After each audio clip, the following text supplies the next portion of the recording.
మా వైపు దివాళీకి ఫస్ట్ ఇవి కాల్చాలి. ఈ ఆయుధపు కర్రలు అనమాట. వీటిని డిమిటీలు అంటారు. డిమిటీ కాల్చినాకే క్రాకర్స్ కాల్చాలి.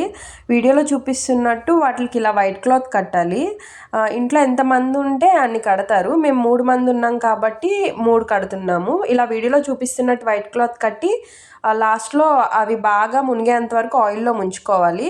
ఇలా తర్వాత పక్కన పెట్టి ఇంట్లో పూజ అయిన తర్వాత దీపాలన్నీ పెట్టాక ఇది కాల్చాలి. ఇది బాగా కాలిపోయిన తర్వాత లాస్ట్లో ఒక వర్డ్ అనాలన్నమాట.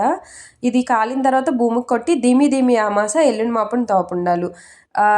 ఈ దీపాలతో దీపావళి చేసుకున్న తర్వాత ఎల్లుండి మాపుండు అంటే ఇంకొక 4-5 డేస్ తర్వాత నాగుల చవితి. ఆ రోజు తోపు వండుకుంటాం. అది మాకు ఫార్మాలిటీ.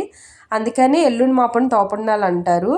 మ్యాక్సిమం మా విజయనగరం సైడ్ అంతా ఇది చేస్తారనమాట. ఇది కాల్చాకే క్రాకర్స్ కాల్చాలి. అది అయిపోయిన తర్వాత మేము చిన్న చిన్న బాంబులు పేల్చాం. పెద్దగా ఏం పేల్చలేదు. అంతే మా దీపావళి ఇలా సింపుల్గా అయిపోయింది.